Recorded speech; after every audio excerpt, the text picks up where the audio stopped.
আজকে স্পষ্ট ভাষায় বলতে চাই, তুমি কোথায় গেলে কি করবে এটা আমাদের জানার প্রয়োজন নাই, কিন্তু সুন্নিয়াত নিয়ে, আমাদের মাসলাক নিয়ে একটা মিথ্যাচারও তোমাকে করতে দেওয়া হবে না। ঠিক কিনা বলেন? এই মাসলাকের জন্য শহীদ বালাকুট সৈয়দ আহমদ বেরলভী রহমতুল্লাহি আলাইহি নিজের জীবন দিয়েছেন। আমাদের পীর ও মুর্শিদ শামসুল উলামা আল্লামা ফুলতলি সাহেব কিবলা রহমতুল্লাহি আলাইহি এই মাসলাকের জন্য, সুন্নিয়াতের জন্য সৈয়দপুরের জমিনে বুকের তাজা রক্ত ঢেলে দিয়েছেন। ওই মাসলাককে নিয়ে কোনো মিথ্যাচার, কোনো ষড়যন্ত্র করলে আমরা বরদাস্ত করে নেব না। ঠিক কিনা বলেন?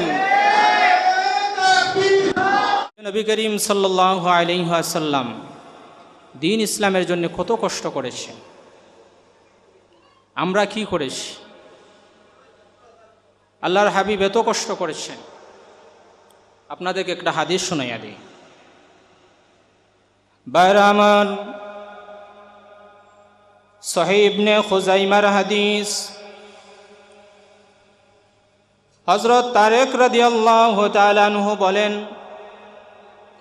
আমি একদিন নবী করিম সাল্লাল্লাহু আলাইহি ওয়াসাল্লামকে জুলমাজাজ নামক বাজারের মধ্যে হাঁটতে দেখেছি।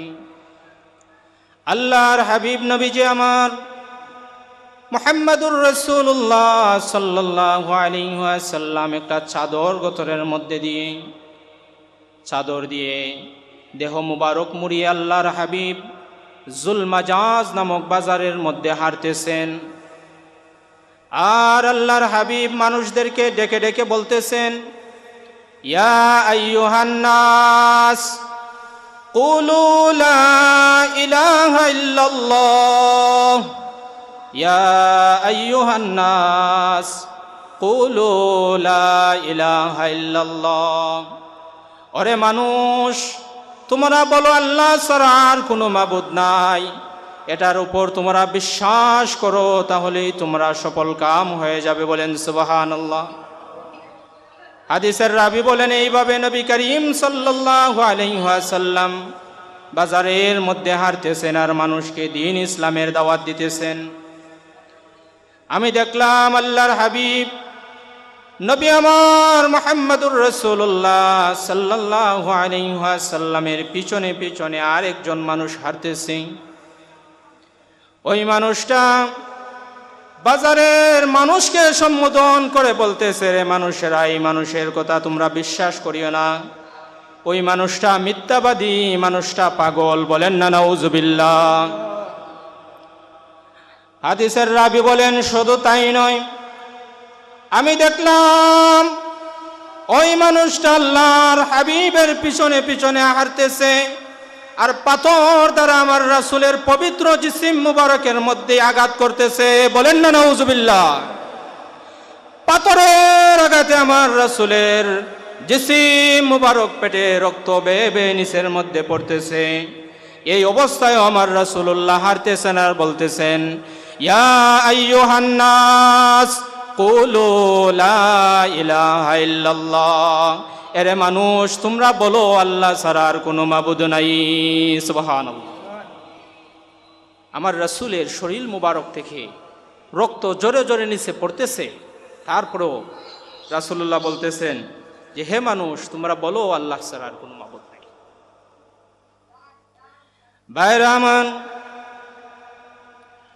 হযরতে তারেক রাদিয়াল্লাহু তাআলা আনহু বলেন, এর আগে আমি নবী করিম সাল্লাল্লাহু আলাইহি ওয়াসাল্লামকে দেখিও নাই, আমি রাসূলুল্লাহ সাল্লাল্লাহু আলাইহি ওয়াসাল্লামকে চিনি না।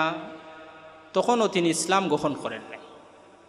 তিনি বলেন, ওই দিনের আগে আমি রাসূলকে দেখিও নাই, রাসূলকে চিনিও না, কিন্তু আমি ঘটনাটা দেখতেছি যে একজন মানুষ শরীরের মধ্যে চাদর আবৃত্তি করে হাঁটতেছেন আর মানুষকে এইভাবে দাওয়াত দিচ্ছে। আমি একজন মানুষকে ডাক দিয়ে জিজ্ঞাসা করলাম, হে ভাই, এই আহ্বানকারী খেয়ে কি জন্যে তিনি এত কষ্ট করতেছেন? শরীর থেকে রক্ত মুবারক জোরে পড়তেছে, তারপরে মানুষকে ডেকে ডেকে বলছেন, তোমরা বলো আল্লাহ ছাড়া কোনো মাবুদ নাই। ওই ব্যক্তিটা জবাব দিল, হে তারেক, তুমি ওই মানুষকে চিনো না, উনি মুহাম্মদ ইবনে আব্দুল্লাহ ইবনে আব্দুল মুত্তালিব, উনি মুত্তালিবের নাতি, মুত্তালিবের বংশের মানুষ, আব্দুল্লাহর ছেলে মুহাম্মদ। উনি দ্বীন ইসলামের জন্য মানুষকে আহ্বান করতেছে। হযরতে তারেক বলেন, আমি জিজ্ঞাসা করলাম, আর আল্লাহর হাবিবের পিছনে যে মানুষ হাঁটতেছে আর নবীকে পাথর নিক্ষেপ করতেছে, ওই মানুষটাকে? ওই লোকটা আমাকে বলল, রে ভাই, ওই লোক আর কেউ নয়, ওই লোকটা হলো মুহাম্মাদুর রাসূলুল্লাহ সাল্লাল্লাহু আলাইহি ওয়াসাল্লামের চাচা আবু লাহাব। বলেন না নাউজুবিল্লাহ। অন্য কোনো মানুষ নয়, নিজের চাচা পিছনে পিছনে হেঁটে হেঁটে পাথর নিক্ষেপ করতেছেন। তারপরে আমার রাসূলুল্লাহ দাওয়াত দিয়ে যাচ্ছেন মানুষকে, দ্বীন ইসলামের জন্য এত কষ্ট করেছেন। আমরা যদি আজকে সামান্য সময় ইসলামের জন্য কুরবানি করতে না পারি, আল্লাহ এবং তার রসুলের জন্য কুরবানি করতে না পারি, তাহলে আমরা কেমন মুসলমান হলাম আর কেমন আশেকে রাসূল হলাম? আমরা তো মুখে মুখে আশেকে রাসূল, স্লোগানে আশেকে রাসূল, কাজের বেলায় নাই। এই জায়গার মধ্যে যদি ওয়াজ না হয়, আজকে আওয়াজ হতো, তাহলে মানুষে ভরপুর থাকতো। ওয়াজ হচ্ছে, মানুষ নাই। তো হাজরিনে কেরাম, আসেন আমরা দ্বীন ইসলামের জন্যে, আল্লাহ এবং তার রাসূলের জন্য একটু সময় কুরবানি করি। সম্মানিত প্রিয় ভাইরা, আমি আপনাদের সামনে সূরা আলে ইমরানের 31 নম্বর আয়াতে কারিমা তেলাওয়াত করেছি। যদি আল্লাহ সুবহানাহু ওয়া তাআলা তৌফিক দান করেন, তাহলে এই আয়াতের আলোকে সংক্ষিপ্তভাবে কিছু কথা আপনাদের সামনে তুলে ধরার চেষ্টা করব ইনশাআল্লাহ। আসেন, আর লম্বা ভূমিকা নয়, আমরা সরাসরি আলোচনায় প্রবেশ করি। আল্লাহ সুবহানাহু ওয়া তাআলা ঘোষণা করেছেন, কুল ইন কুনতুম তুহিব্বুনাল্লাহ। হে রাসূল, আপনি বলেন, আপনি দুনিয়ার মানুষকে জানাইয়া দেন, তারা যদি আমি আল্লাহকে ভালোবাসি। বলেন তো, কাকে ভালোবাসে? আল্লাহকে। আপনারা আল্লাহকে ভালোবাসেন কি না? আমরা আল্লাহকে ভালোবাসি। আল্লাহ বলেন, কুল ইন কুনতুম তুহিব্বুনাল্লাহ। হে আমার হাবিব, আপনি জানিয়ে দেন, যারা আমি আল্লাহকে ভালোবাসি।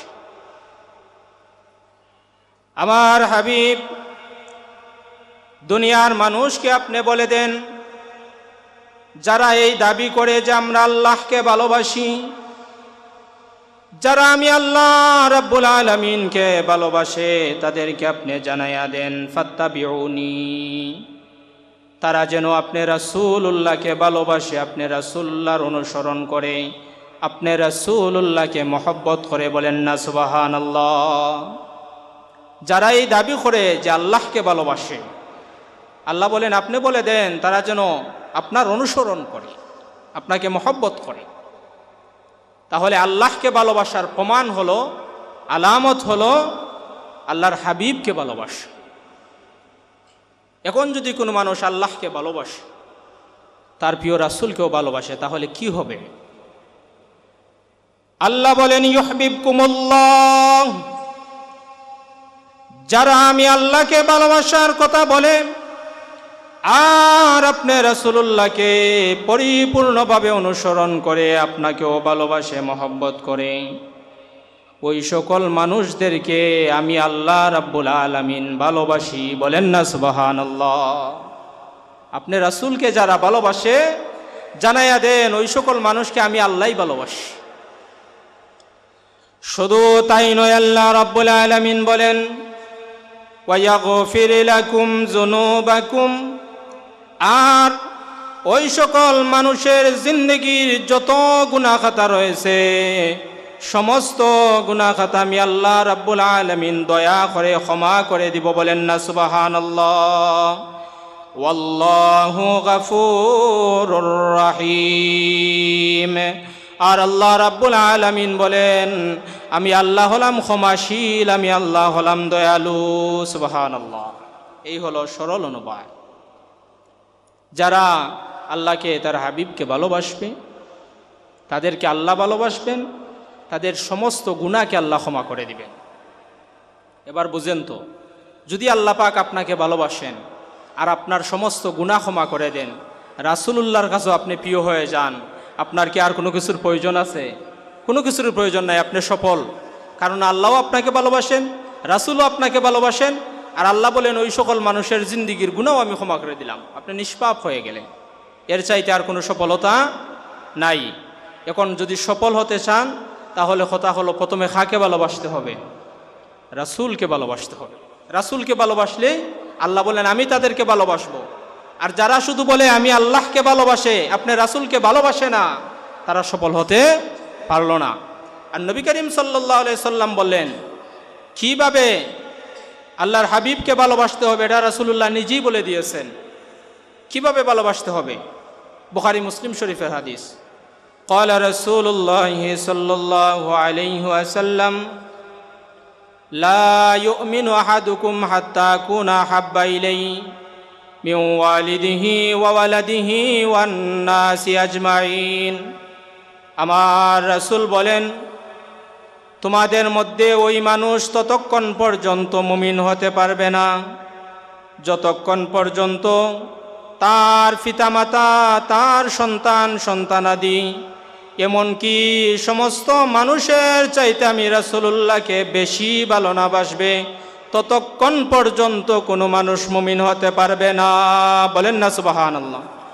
অন্য হাদিসের মধ্যে এসছে আমার রাসূলুল্লাহ বলেন ততক্ষণ পর্যন্ত তোমাদের মধ্যে কোনো মানুষ মুমিন হতে পারবে না যতক্ষণ পর্যন্ত তাদের জীবনের চাইতে আমি রাসূলুল্লাহকে বেশি ভালো না বাসবে, ততক্ষণ পর্যন্ত কোনো মানুষ মুমিন হতে পারবে না। বলেন সুবহানাল্লাহ। আল্লাহর হাবিবকে জীবনের চাইতে যদি কোনো মানুষ বেশি ভালো না বাসে, রাসূলুল্লাহ বলেন ওই মানুষ মুমিন হতে পারবে না। আল্লাহর হাবিবকে কতটুকু ভালোবাসতে হবে? নিজের জীবনের চাইতেও বেশি। কতটুকু বাসতে হবে? নিজের জীবনের চাইতেও বেশি। আপনারা একটু হা না বইলেন তাহলে আমার কাছে ভালো লাগবে। অনেক দূর থেকে আসছি তো, আর এসে আপনাদের এই ময়দান ভরপুর মানুষ আমি পাই নাই। হাজরিনে কেরাম, আল্লাহর হাবিব সাল্লাল্লাহু আলাইহি ওয়াসাল্লামকে নিজের জীবনের চাইতেও বেশি ভালোবাসতে হবে। হযরত উমর রাদিয়াল্লাহু তাআলা আনহু একদিন নবী করিম সাল্লাল্লাহু আলাইহি ওয়াসাল্লামের কাছে আসলেন। এসে বলেন ইয়া রাসূলুল্লাহ, ইয়া হাবিবাল্লাহ, আমি আপনাকে আমার যা কিছু আছে সব কিছুর চাইতে, মা বাবার চাইতে, স্ত্রী সন্তানের চাইতে, দুনিয়ার সব কিছুর চাইতে আমি আপনার রাসূলুল্লাহকে বেশি ভালোবাসি, কিন্তু ইল্লা মিন নাফসি, তার চাইতেও আমি আমার জীবনটাকে বেশি ভালোবাসি। দুনিয়ার সব কিছুর চাইতে আপনার রাসূলকে বেশি ভালোবাসি, তো তার চাইতে আমার জীবনটাকে আমি বেশি ভালোবাসি। আমার রাসূল বলেন উমর, দুনিয়ার সব চাইতে বেশি আমি রাসূলুল্লাহকে ভালোবাসলেই হবে না, যতক্ষণ পর্যন্ত তোমার জীবনের চাইতে আমি রাসূলুল্লাহকে বেশি ভালো না বাসবে, ততক্ষণ পর্যন্ত তুমি মুমিন হতে পারবে না। বলেন সুবহানাল্লাহ। হযরত ওমর বলেন ইয়া রাসূলুল্লাহ, ইয়া হাবিবাল্লাহ, এখন থেকে আমি আমার জীবনের চাইতে আপনাকে বেশি ভালোবাসি হুজুর। আমার রাসূল বলেন আল আন ইয়া উমর, হে উমর, এই মুহূর্তে তুমি মুমিন হয়ে গেলা। বলেন সুবহানাল্লাহ। আল আন, এবার ঠিক হয়েছে। এজন্য হাজরিনে কেরাম, মুমিন হতে হলে নিজের জীবনের চাইতে আল্লাহর রাসূলকে ভালোবাসতে হবে। ঠিক কিনা বলেন? শুধু লম্বা পাঞ্জাবি টুপি আর নামাজ রোজা পড়লেই মুমিন হওয়া যায় না। লম্বা পাঞ্জাবি টুপি লাগাইলেই, আবাকুবা লাগাইলেই মুমিন হওয়া যায় না। আপনি যতই আমল করেন না কেন, রাসূলুল্লাহর ইশক, ভালোবাসা, প্রেম, মহব্বত যদি না থাকে, তাহলে আপনি মুমিন হতে পারবেন না। লেবাস লাগিয়ে মুমিন হওয়া যায় না। লেবাস লাগিয়ে ইমানদার হওয়া অনেক বেদিনেরও লম্বা পাঞ্জাবি থাকে, লম্বা দাড়ি আছে, পাগড়ি থাকে, কিন্তু ওই মানুষকে মুমিন হতে পারবে না। হাজরিনে কেরাম, লেবাসদারি মানুষের বর্তমান সমাজে অভাব নাই। লেবাসদারি মানুষই বেশি। খুব সুন্দর লেবাস, আবাকাবা জুব্বা, আপনার দেখে মনে হবে যে উনি একদম আল্লাহর ওলি। এত লেবাসদারি, এত সুন্দর, কিন্তু তার ভিতরে ঈমানই নাই। হাজরিনে কেরাম, এজন্য সতর্ক থাকতে হবে। বর্তমান সময়ে এক ভাইরাস বের হয়েছে, ভাইরাস। আমি ওই মানুষটাকে ফাও মুফতি বলি। সোনাকান্দা দরবারের মতো এত বিশাল দরবার থেকে যাকে বহিষ্কার করে দেওয়া হয়েছে। কেন আমি ফাও মুফতি বলি? তার কারণ হলো, আমরা ঈদে মিলাদুন নবী সাল্লাল্লাহু আলাইহি ওয়াসাল্লামকে সকল ঈদের সেরা ঈদ বলি। ঠিক কিনা বলেন? সকল ঈদের সেরা ঈদ। কিন্তু ওই মানুষটা বছরখানেক আগে লাইভের মধ্যে সে বলেছিল যে যারা বলে সকল ঈদের সেরা ঈদ ঈদে মিলাদুন্নবী, ওই কথাটা ফাও কথা, বলেন নাউজুবিল্লাহ।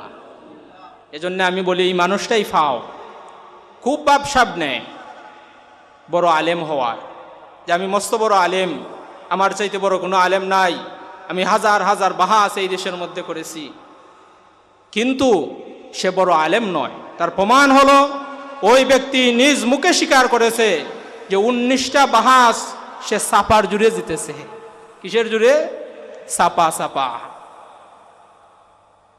হাজরিনে কেরাম, এজন্য আমি বলি সাপার জুড়ে বাহাস জিতা যায় না। আর যদিও আপনি জিতে থাকেন, তাহলে যাদের সাথে আপনি বাহাস করেছেন তারা আলেম ছিল না, কারণ আলেমের সামনে সাপার জুড় চলে না, ঠিক কিনা বলেন? বাহাস করে তিনি সাপার জুড়ে জিতে আসছেন, তো বোঝা গেল যাদের সাথে বাহাস করেছেন তারা আলেমই ছিল না। তো হাজরিনে কেরাম, এখন তিনি বড় বড় বক্তব্য দিচ্ছেন, মানুষকে বিভ্রান্ত করতে চাইছেন, এই জন্যে সুন্দর লেবাস আছে। কিন্তু আমরা আজকে স্পষ্ট ভাষায় বলতে চাই, তুমি কোথায় গেলে কি করবে এটা আমাদের জানার প্রয়োজন নাই, কিন্তু সুন্নিয়াত নিয়ে, আমাদের মাসলাক নিয়ে একটা মিথ্যাচারও তোমাকে করতে দেওয়া হবে না, ঠিক কিনা বলেন? এই মাসলাকের জন্য শহীদে বালাকুট সৈয়দ আহমদ বেরলভী রহমতুল্লাহি আলাইহি নিজের জীবন দিয়েছেন। আমাদের পীর ও মুর্শিদ শামসুল উলামা আল্লামা ফুলতলি সাহেব কিবলা রহমতুল্লাহি আলাইহি এই মাসলাকের জন্য, সুন্নিয়াতের জন্য সৈয়দপুরের জমিনে বুকের তাজা রক্ত ঢেলে দিয়েছেন। ওই মাসলাককে নিয়ে কোনো মিথ্যাচার, কোনো ষড়যন্ত্র করলে আমরা বরদাস্ত করে নেব না, ঠিক কিনা বলেন?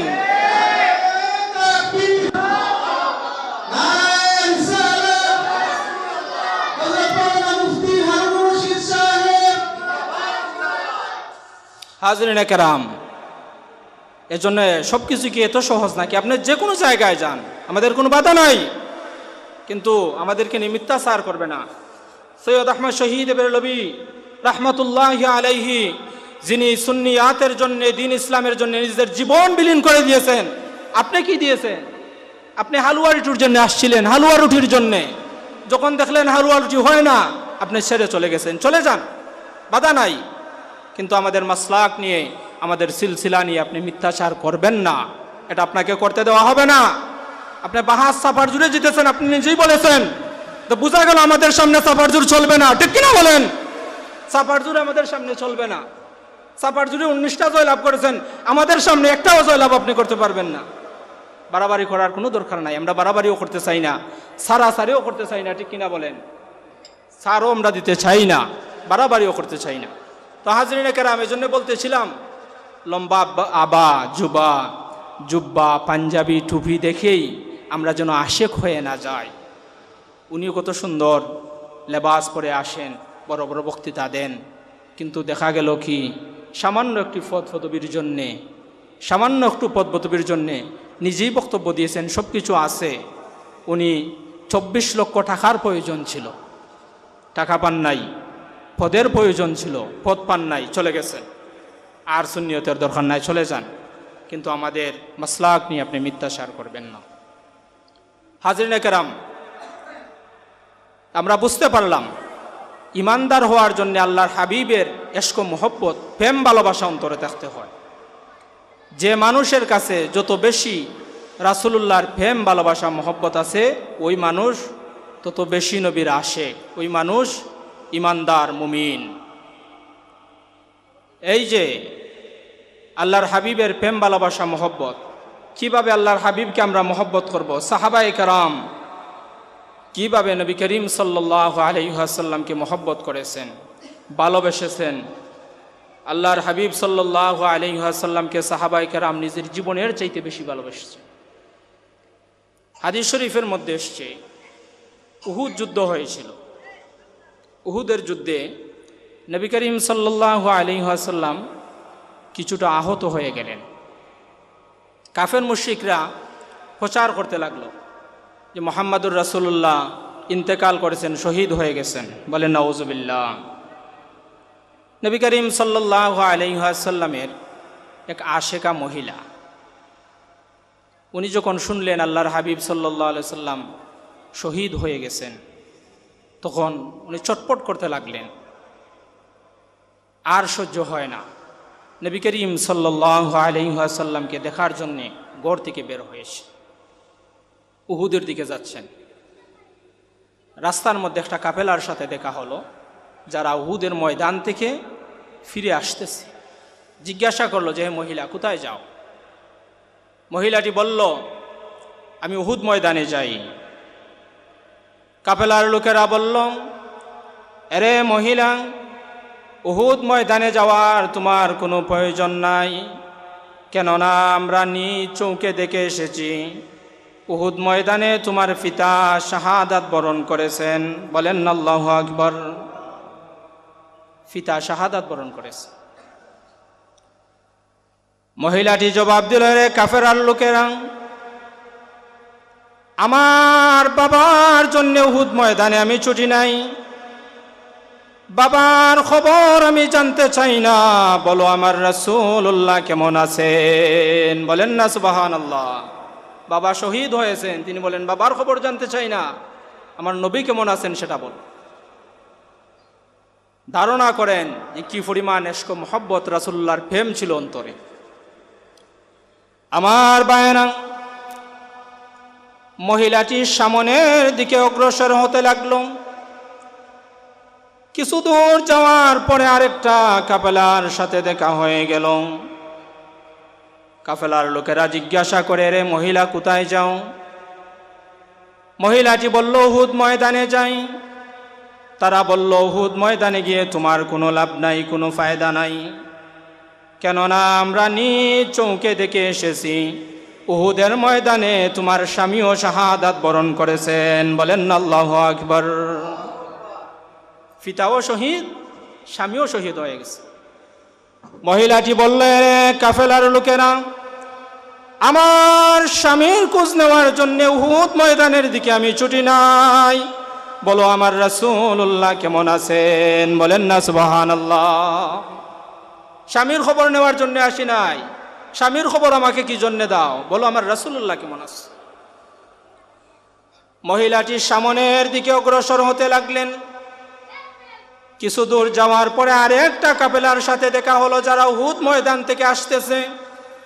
জিজ্ঞাসা করলো, রে মহিলা কোথায় যাও? মহিলাটি বলল, উহুদের ময়দানে যাই। তারা বলল, উহুদ ময়দানে গিয়ে তোমার কোনো লাভ নাই, কোনো ফায়দা নাই, কেননা আমরা নিজ চৌকে দেখে এসেছি উহুদ ময়দানে তোমার সন্তানও শহীদ হয়ে গেছে। বলেন আল্লাহু আকবার। একজন মহিলা, তার স্বামী শহীদ, তার পিতাও শহীদ, তার শেষ ভরসাস্থল তার সন্তানও শহীদ হয়ে গেছে। মহিলাটি বললে, রে কাফেলার লোকেরা, আমার সন্তানের খবর জানার জন্য আমি উহুদ ময়দানের দিকে যাই না, বলো রে আমার রাসূলুল্লাহ কেমন আছেন? বলেন না সুবহানাল্লাহ। রাসূলুল্লাহ কেমন আছে?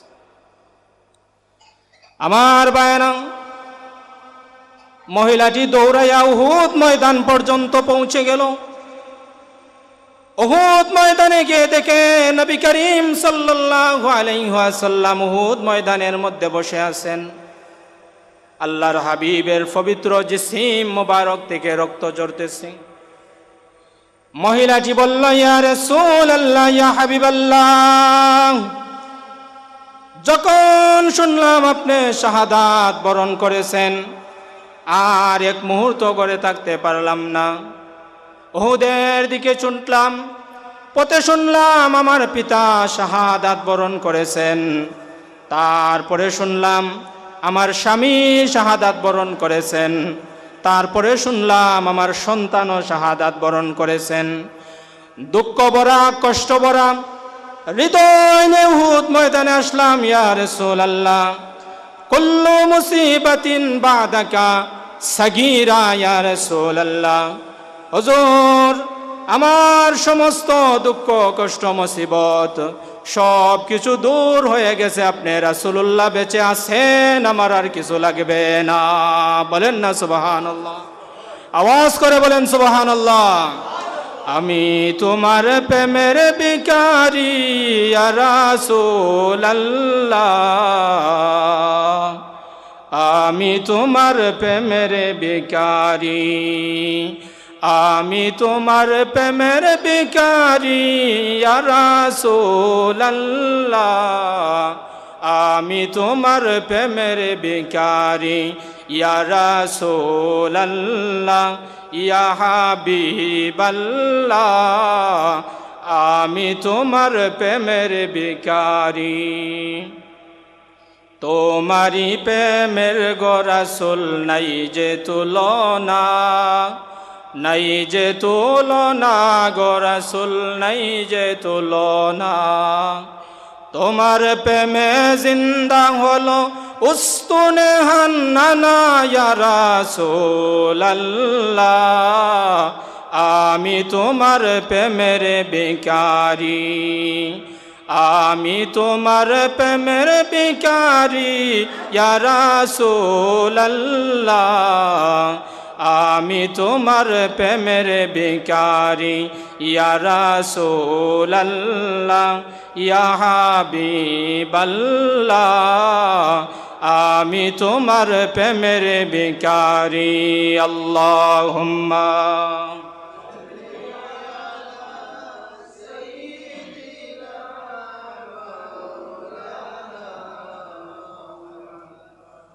ওয়া আলা আলি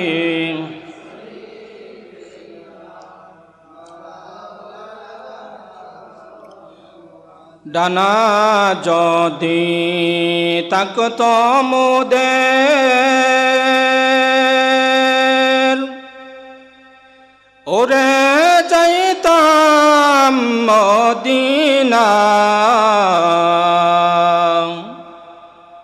নবীর রওজা দেখে মোদের শীতল হইত কলিজায়। আল্লাহুম্মা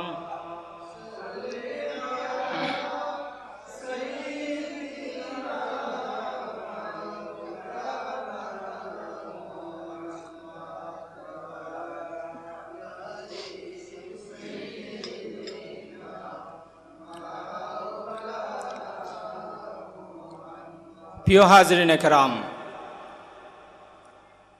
একজন মানুষের পিতা শহীদ, সন্তান শহীদ, স্বামী শহীদ, তিনি বলেন আমার অন্তরে কোনো দুঃখ রইল না, যেহেতু আপনি রাসূলুল্লাহ বেঁচে আছেন, আপনি রাসূলুল্লাহ ভালো আসেন। কি নজির প্রেমের দেখালেন। এজন্য হাজরিনে কেরাম, আমরা কিভাবে আল্লাহ রসুলের প্রেম ভালোবাসা মহব্বত দেখাচ্ছি একটু চিন্তা করে দেখেন যে আমরা কেমন প্রেমিক আর সাহাবায়ে কেরাম কেমন প্রেমিক ছিলেন।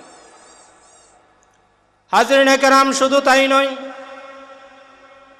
উহুদ ময়দানের আরেকটি ঘটনা হাদিস শরীফের মধ্যে এসেছে। নবী করিম সাল্লাল্লাহু আলাইহি ওয়াসাল্লামের একজন প্রিয় সাহাবী ছিলেন, যার নাম ছিল হযরত হানজালা রাদিয়াল্লাহু তাআলা আনহু, হানজালা ইবনে আবি আমির। তুমি যুদ্ধে যাওয়ার প্রয়োজন নাই, কেননা আজকে তো তোমার বিয়ের দিন, তুমি বাড়িতেই থাকো। নবী করিম সাল্লাল্লাহু আলাইহি ওয়াসাল্লাম সাহাবায়ে কেরামদেরকে নিয়ে উহুদ ময়দানে চলে গেছে। যুদ্ধ শুরু হয়েছে, তুমুল যুদ্ধ। ঠিক একইভাবে যখন কাফের মুশরিকরা চতুর্দিকে খবর প্রচার করে দিল যে আল্লাহর হাবিব শহীদ হয়ে গেছে, ওই খবরটা হযরত হানজালা পর্যন্ত এসে পৌঁছে গেল। হানজালা তো ঘুমিয়ে আছেন বাসর ঘরে, হঠাৎ করে শুনতে পেলেন যে প্রচার হচ্ছে উহুদ ময়দানে নবী করিম সাল্লাল্লাহু আলাইহি ওয়াসাল্লাম শহীদ হয়ে গেছে। এমনি হযরত হানজালা লাফ দিয়ে উঠেছে, তরবারি হাতে নিয়েছে। স্ত্রী জিজ্ঞাসা করে, স্বামী এই গভীর রাতে কোথায় যাও, তরবারি কেন নিয়েছো? হযরত হানজালা বলেন, বিবিরে সংবাদ এসেছে আল্লাহর হাবিব সাল্লাল্লাহু আলাইহি ওয়াসাল্লাম উহুদ ময়দানে শহীদ হয়ে গেছেন, আমার রাসূলুল্লাহ শাহাদাত বরণ করেছেন। আমার রাসূল উহুদ ময়দানে শহীদ হয়ে গেছেন, আর হানজালাই নরম বিছানার মধ্যে ঘুমিয়ে থাকতে পারে না। আমার রাসূলুল্লাহ শহীদ হয়ে গেছেন, হানজালা এই দুনিয়ার জমিনে আর বেঁচে থাকতে পারে না। বলেন না সুবহানাল্লাহ। কারণ হলো তারা জীবনের চাইতে রাসূলুল্লাহকে বেশি ভালোবেসেছে। আমার রাসূল শহীদ হয়ে গেছেন, হানজালা আর বেঁচে থাকতে পারে। আমার ভাইরা, হযরত হানজালা রাদিয়াল্লাহু তাআলা আনহু তরবারি নিলেন, উহুদ ময়দানের দিকে ছুটলেন। উহুদ ময়দানে গিয়ে যুদ্ধে শরীক হয়ে গেলেন। যুদ্ধ করতেছেন, তুমুল যুদ্ধ শুরু হয়েছে। হযরত হানজালা অসংখ্য কাফেরকে জাহান্নামে প্রেরণ করলেন। যুদ্ধ করতে করতে এক সময় হযরতে হানজালা শহীদ হয়ে গেলেন, শাহাদাত বরণ করলেন। উহুদ যুদ্ধ শেষ হয়ে গেল। আমার রাসূল সাহাবায়ে কেরামদেরকে বলেন, সাহাবীরা, আমার যে সকল সাহাবী উহুদ ময়দানে শাহাদাত বরণ করেছেন তাদের লাশকে জমা করা হোক, জানাজার নামাজ হবে, দাফন কাফন হবে। এমনি সময় দেখা গেল হযরত হানজালার নতুন স্ত্রী দৌড়াইয়া উহুদ ময়দানে ছুটে আসছেন। সাহাবায়ে কেরাম ভাবলেন, স্ত্রী হয়তো স্বামীর বিরহ যন্ত্রণা বরদাস্ত করতে পারছেন না, স্বামীকে খোঁজার জন্যে, তালাশ করার জন্যে উহুদ ময়দানে চলে এসেছেন। সাহাবায়ে কেরাম বললেন, হানজালার স্ত্রী উহুদ ময়দানে চলে এসেছেন, আপনি শুনে নেন, আপনার স্বামী শাহাদাত বরণ করেছেন। আপনি উহুদ ময়দানে খুঁজে আপনার স্বামী কি আর পাবেন না? হযরত হানজালার স্ত্রী বললেন, আল্লাহর হাবিবের সাহাবীরা শোনো, আমার স্বামীকে জীবিত অবস্থায় পাওয়ার জন্য, খোঁজার জন্য আমি জায়গার মধ্যে আসি নাই। আমার স্বামী শাহাদাত বরণ করেছেন, আমি শহীদের স্ত্রী হয়েছি। এর চাইতে বড় সৌভাগ্যের আর কোনো কিছু হতে পারে না। তবে আমি এই জায়গার মধ্যে এই জন্য চলে এসেছি, আমি জানি যারা শহীদ হয়ে যায় শহীদদের কোনো গোসল দেওয়া হয় না, শহীদদের কোনো গোসলের প্রয়োজন হয় না। রক্তমাখা শহীদ নিয়ে তারা আল্লাহর দরবারে হাজির হবে। আল্লাহর হাবিবের সাহাবীরা শোনো, শহীদদের কোনো গোসল দেওয়া হয় না, কিন্তু আমি খবরটা তোমাদেরকে জানিয়ে দিতে চাই। আমার স্বামী হানজালার উপর ফরজ গোসল ছিল। আমার স্বামী হানজালা রাসূলুল্লাহর ভালোবাসা মহব্বতে ফরজ গোসল করে নাই, উহুদের ময়দানে সে জীবন দিয়ে শহীদ হয়ে গেছে। বলেন সুবহানাল্লাহ। ফরজ গোসল ছিল। অন্যান্য সাহাবীদের যদি গোসল নাও লাগে, কিন্তু আমার স্বামীর গোসল লাগবে। এই খবরটা আমি দেওয়ার জন্য এসেছি, আমার স্বামীকে যেন গোসল দেওয়া হয়। আমার ভাইয়েরা, গভীর মনোযোগ। আল্লাহর হাবিব সাহাবীদেরকে নির্দেশ করলেন, সাহাবীরা হযরত হানজালার লাশটা খুঁজে নিয়ে আসো, গোসল দেওয়া হবে। সাহাবায়ে কেরাম হযরত হানজালার লাশ তালাশ করেন। উহুদ ময়দানের কোথায় হযরত হানজালার লাশ খুঁজে তারা পান না। এমনি সময় হযরতে জিবরাইল হাজির। ইয়া রাসূলুল্লাহ, ইয়া হাবিবাল্লাহ, আপনার সাহাবী হযরত হানজালার লাশ এই মুহূর্তে আপনি উহুদ ময়দানে পাবেন না। হানজালা আল্লাহ এবং তার রাসূলকে রাজি খুশি করার জন্যে, তার রাসূলের প্রেম ভালোবাসা মহব্বতে ফরজ গোসল করেন নাই, এসে জীবন দিয়েছেন। আল্লাহর নূরের ফেরেশতারা হযরত হানজালার গোসল দিয়েছে। চিল্লাইয়া বলেন না সুবহানাল্লাহ। নবীর ভালোবাসায় তো জীবন দিয়েছেন, দুনিয়ার পানি দিয়ে তার গোসলের প্রয়োজন নাই, আল্লাহর ফেরেশতারাই গোসল দিয়েছে।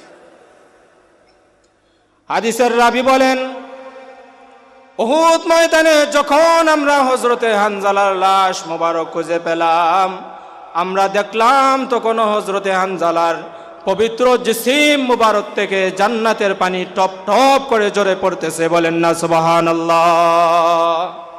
আল্লাহর হাবিবকে ভালোবাসার কত ফায়দা দেখেন, কত ফজিলত।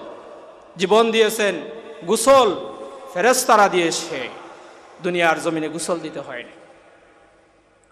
এজন্যে আমার ভাইরা বন্ধুরা, নবী করিম সাল্লাল্লাহু আলাইহি ওয়াসাল্লামকে নিজের জীবনের চাইতে বেশি ভালোবাসতে হবে। আল্লাহর হাবিব সাল্লাল্লাহু আলাইহি ওয়াসাল্লামকে নিজের জীবনের চাইতে বেশি ভালোবাসার নির্দেশ আল্লাহ রাব্বুল আলামিন সূরা আলে ইমরানের 31 নম্বর আয়াতের মধ্যে দিয়েছেন। কুল ইন কুনতুম তুহিব্বুনাল্লাহ ফাত্তাবিউনি ইউহিব্বুকুমুল্লাহ। আল্লাহ বলেন, আমার হাবিব আপনি দুনিয়ার মানুষদেরকে জানাইয়া দেন, যারা আমি আল্লাহ রাব্বুল আলামিনকে ভালোবাসে। আমার হাবিব আপনি বলে দেন, রে দুনিয়ার মানুষ, তোমরা যদি আল্লাহ রাব্বুল আলামিনকে ভালোবাসো, আল্লাহ রাব্বুল আলামিনকে ভালোবাসার দাবি যদি তোমরা করে থাকো, তাহলে ফাত্তাবিউনি, তোমরা আমি রাসূলুল্লাহকে ভালোবাসো, আমার অনুসরণ করো। বলেন সুবহানাল্লাহ। জীবনের চাইতে বেশি ভালোবাসো। আল্লাহর হাবিবকে ভালোবাসলে ফায়দা আছে না নাই? ফায়দা আছে। আরও যদি শুনতে চান শুনেন, হাদিস শরীফের মধ্যে আসছে, বানোয়াট কোনো কিচ্ছা কাহিনী নয়। নবী করিম সাল্লাল্লাহু আলাইহি ওয়াসাল্লামের চাচা আবু তালিব, আবু তালিব কিন্তু আল্লাহর হাবিবকে অনেক বেশি ভালোবেসেছেন, মহব্বত করেছেন, আদর যত্ন করে লালন পালন করেছেন। কিন্তু আবু তালিব ঈমান গ্রহণ করেন নাই। ঈমান যারা গ্রহণ করে নাই, তারা কোনোদিনও জান্নাতে প্রবেশ করতে পারবে না। আগে ঈমান, কিন্তু উনি ঈমান গ্রহণ করেন নাই, কিন্তু আল্লাহর হাবিবকেও আবার ভালোবেসেছে। আর আল্লাহ বলেন, যারা আমার হাবিবকে ভালোবাসলো তারা আমি আল্লাহকেই ভালোবাসলো। নবী বলেন, যারা আমাকে ভালোবাসলো তারা ঈমানদার, তারা মুমিন। তো হাজরিনে কেরাম, আবু তালিব কিন্তু ঈমান গ্রহণ করেন নাই। হাদিস শরীফের মধ্যে এসছে, আল্লাহর হাবিব নিজেই ঘোষণা করেন, আমার চাচা আবু তালিব আমাকে অনেক আদর যত্ন করেছেন, ভালোবেসেছেন। আমার চাচা আমাকে আদর যত্ন করে, ভালোবেসে, মহব্বত করে লালন পালন করেছেন। কিন্তু আমার চাচা আবু তালিব জান্নাতে প্রবেশ করতে পারবেন না, কারণ তিনি ঈমান গ্রহণ করেন নাই। তিনি জাহান্নামে যাবেন, জাহান্নামের শাস্তি ভোগ করবেন। তবে রাসূলুল্লাহ বলেন, জাহান্নামে আমার চাচা আবু তালিবকে সবচাইতে কম শাস্তি দেওয়া হবে। বলেন সুবহানাল্লাহ। কম শাস্তি। সাহাবায়ে কেরাম বলেন, ইয়া রাসূলুল্লাহ, কেন? আমার রাসূল বলেন, সাহাবায়ে কেরাম শোনো, আমার চাচা আবু তালিব আমাকে ভালোবেসেছেন, মহব্বত করেছেন। আমি রাসূলুল্লাহকে ভালোবাসার কারণে আল্লাহ রাব্বুল আলামিন ঈমান না থাকার পরেও আমার চাচাকে কম শাস্তি দিবেন। সুবহানাল্লাহ। যদি ঈমানদার হতেন তাহলে তো জান্নাতে যাইতেন। ঈমান গ্রহণ করেন নাই, বেঈমান হওয়ার পরেও শাস্তি কম হবে আমি রাসূলুল্লাহকে ভালোবাসার কারণে। কি শাস্তি হবে? রাসূলুল্লাহ বলেন যে আমার চাচার পায়ের মধ্যে একটা আগুনের জুতা পরিধান করে দেওয়া হবে। হাদিস শরীফের মধ্যে আসছে, ওটাই হলো জাহান্নামের সর্বনিম্ন শাস্তি, সবচেয়ে কম শাস্তি। যে ব্যক্তিকে সবচাইতে কম শাস্তি দেওয়া হবে, তাকে শুধুমাত্র একটা জাহান্নামের আগুনের জুতা পরিধান করে দেওয়া হবে, আর কোনো শাস্তি দেওয়া হবে না।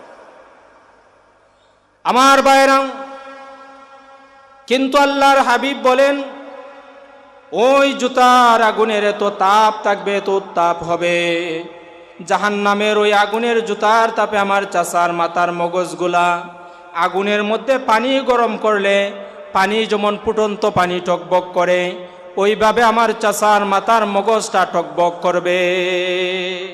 এত কঠিন শাস্তি, কিন্তু এটা হলো সর্বনিম্ন শাস্তি।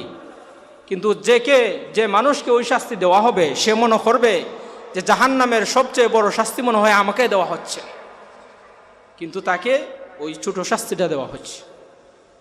আমি বলতেছিলাম যে আল্লাহর হাবিবকে যদি ভালোবাসেন তাহলে ফায়দা কি দেখেন? ঈমান গ্রহণ না করার পরেও আবু তালিবের শাস্তি কম হবে। আর ঈমানদার আমরা যদি আল্লাহর হাবিব সাল্লাল্লাহু আলাইহি সাল্লামকে ভালোবাসার মতো, আল্লাহর হাবিবকে মহব্বত করি মহব্বত করার মতো, মুখে মুখে ভালোবাসা নয়। হাজরিনে কেরাম, আল্লাহর হাবিবকে যদি আমরা অনুসরণ করি অনুসরণ করার মতো, তাহলে আমরা তো ঈমানদার। আল্লাহর হাবিবের ভালোবাসাই আমাদের জান্নাতে যাওয়ার কারণ হবে ইনশাল্লাহ, ঠিক কিনা বলেন? সম্মানিত হাজিরিন, এজন্য আসেন নবী করিম সাল্লাল্লাহু আলাইহি ওয়াসাল্লামকে কিভাবে ভালোবাসতে হবে, কিভাবে ভালোবাসলে আল্লাহ খুশি হবেন, আল্লাহ ভালোবাসবেন আমাদেরকে, আল্লাহর হাবিব সাল্লাল্লাহু আলাইহি ওয়াসাল্লামকে কিভাবে অনুসরণ করতে হবে। দালাইলুন নবুওয়াতের মধ্যে এসেছে, নবী করিম সাল্লাল্লাহু আলাইহি ওয়াসাল্লাম জুমার দিনে মসজিদে নববীতে মিম্বরের মধ্যে দাঁড়িয়েছেন খুতবা দেওয়ার জন্য। আল্লাহর হাবিব মিম্বরের মধ্যে দাঁড়িয়ে সাহাবায়ে কেরামদেরকে বললেন, আমার সাহাবীরা তোমরা সবাই বসে পড়ো, বসো সবাই। ওই সময়ে নবী করিম সাল্লাল্লাহু আলাইহি ওয়াসাল্লামের একজন সাহাবী, নাম হলো হযরত আব্দুল্লাহ ইবনে রাওয়াহা রাদিয়াল্লাহু তাআলা আনহু, তিনি মসজিদের দিকে আসতেছেন, এখনো মসজিদে প্রবেশ করেন নাই, রাস্তার মধ্যে রয়েছেন।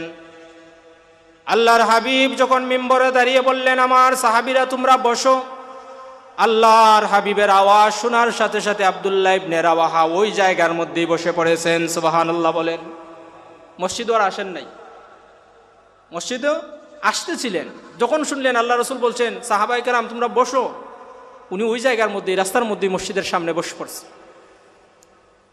নামাজ শেষ হয়ে গেল, আমার রাসূলুল্লাহ আব্দুল্লাহ ইবনে রাওয়াহাকে বলেন, আব্দুল্লাহ ইবনে রাওয়াহা, কি জন্যে তুমি মসজিদের বাইরে রাস্তার মধ্যেই বসে পড়লে? মসজিদের মধ্যে তো জায়গা খালি ছিল, ইচ্ছা করলেই তুমি মসজিদের মধ্যে ঢুকতে পারতে, কেন তুমি মসজিদের মধ্যে ঢুকলে না? আব্দুল্লাহ ইবনে রাওয়াহা বলেন, ইয়া রাসূলুল্লাহ, ইয়া হাবিবাল্লাহ, আপনি আদেশ করেছেন বসার জন্যে, আপনার আদেশকে অমান্য করে এক কদম সামনে যাওয়াও আমি আব্দুল্লাহ ইবনে রাওয়াহা পছন্দ করি না। বলেন না সুবহানাল্লাহ। আপনি আদেশ করেছেন বসার জন্যে, আমি আর সামনে যেতে পছন্দ করি না। যখন শুনছি তখনই বসে পড়েছি। কিভাবে তারা রাসূলুল্লাহকে অনুসরণ করেছেন, আল্লাহর হাবিবের কথা তারা কিভাবে মেনেছে। সম্মানিত হাজরিনে কেরাম, শুধু তাই নয়, উদাহরণ দিতে গেলে বহুত দেওয়া যায়। সহিহুল মুসলিমের মধ্যে এসছে, আল্লাহর হাবিব সাল্লাল্লাহু আলাইহি ওয়াসাল্লাম একদিন এক জায়গার মধ্যে আল্লাহর হাবিব অবস্থান করছেন, তাশরিফ নিয়েছেন। ওই জায়গার মধ্যে গিয়ে দেখলেন যে একজন মানুষের, এক সাহাবীর আঙ্গুলের মধ্যে স্বর্ণের আংটি পরিহিত। স্বর্ণ পুরুষদের জন্য ব্যবহার করা জায়েজ নয়, হারাম। স্বর্ণের আংটি, রাসূলুল্লাহ নিজ হাতে ওই আংটিটা খুললেন এবং ছুঁড়ে মারলেন। আল্লাহর হাবিব সাল্লাল্লাহু আলাইহি ওয়াসাল্লাম কিছু সময় ওই জায়গার মধ্যে অবস্থান করেন। কিছু সময় পরে যখন রাসূলুল্লাহ চলে গেলেন, অন্যান্য সাহাবায়ে কেরাম বললেন ওই ব্যক্তিকে যে, হে আমার ভাই, তুমি এই আংটিটা নিয়ে যাও। রাসূলুল্লাহ তো চলে গেছেন, আল্লাহর হাবিব আংটি আপনার কাছ থেকে খুলে ফেলে দিয়েছেন, এই জন্যে, এটা বোঝানোর জন্যে যে পুরুষের আংটি পরিহিত করা জায়েজ নয়, এটা এখন তুমি নিয়ে যাও, তুমি এটা বিক্রি করে দিও অথবা অন্য কোনো কাজে ব্যবহার করিও, নিজে পরিধান করিও না, নেওয়াটা ঠিক আছে। ওই সাহাবী বললেন, আমার ভাইয়েরা শোনো, রাসূলুল্লাহ সাল্লাল্লাহু আলাইহি ওয়াসাল্লাম আমার হাত থেকে স্বর্ণের আংটি খুলে ফেলে দিয়েছেন, আর তোমরা আমাকে অনুরোধ করছো এই আংটিটা নেওয়ার জন্য, কারণ মূল্যবান জিনিস, স্বর্ণের দাম বেশি না, অনেক মূল্যবান জিনিস। সাহাবায়ে কেরাম বলছেন নিয়ে যাও। কিন্তু ওই সাহাবী বলেন, আমার ভাইয়েরা শোনো, আল্লাহর হাবিব সাল্লাল্লাহু আলাইহি ওয়াসাল্লাম যেই জিনিস ফেলে দিয়েছেন, ওই জিনিস যতই মূল্যবান হোক না কেন, যতই দামি হোক না কেন, আমি আর নিব না। বলেন না সুবহানাল্লাহ। কারণ এটা আমার রাসূল ফেলে দিয়েছেন, যত মূল্যবান জিনিস হোক না কেন, এটা আমি নিব না, এটা আমি ফেলে দিলাম। হাজরিনে কেরামের জন্য এইভাবে আল্লাহর হাবিবকে তারা অনুসরণ করেছেন, রাসূলুল্লাহর কথা মেনেছেন। আল্লাহর হাবিবকে সাহাবায়ে কেরাম এইভাবে প্রেম ভালোবাসা দেখিয়েছেন। আমরাও রাসূলুল্লাহকে এইভাবে ভালোবাসতে চাই, রাজি আছেন? সাহাবায়ে কেরাম আল্লাহর হাবিবকে নিজের জীবনের চাইতে বেশি ভালোবেসেছেন, আমরাও আল্লাহর হাবিবকে নিজের জীবনের চাইতে বেশি ভালোবাসি। এটাই দুশমনের রাসূল, গুস্তাখের রাসূলগণ সহ্য করতে পারে না, ঠিক কিনা বলেন?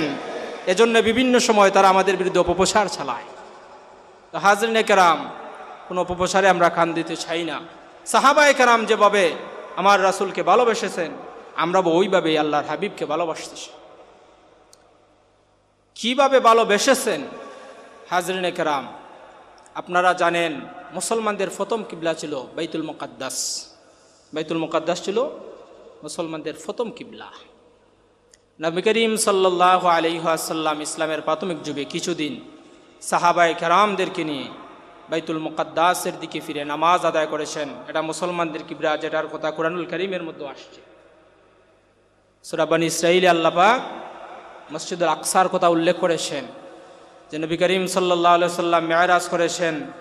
প্রথমে মক্কা থেকে বাইতুল মুকাদ্দাস পর্যন্ত গিয়েছেন, মসজিদ আকসা পর্যন্ত গিয়েছেন, তারপর থেকে উরুজ মেরাজ হয়েছে। এই যে একটা সম্মানিত জায়গা, মুসলমানদের প্রথম কিবলা, আজকে এই কিবলাকে নিয়ে টানা হেসরা হচ্ছে। ফিলিস্তিনের মুসলমানগণ এই কিবলাকে নিয়ে জীবন দিতেছে।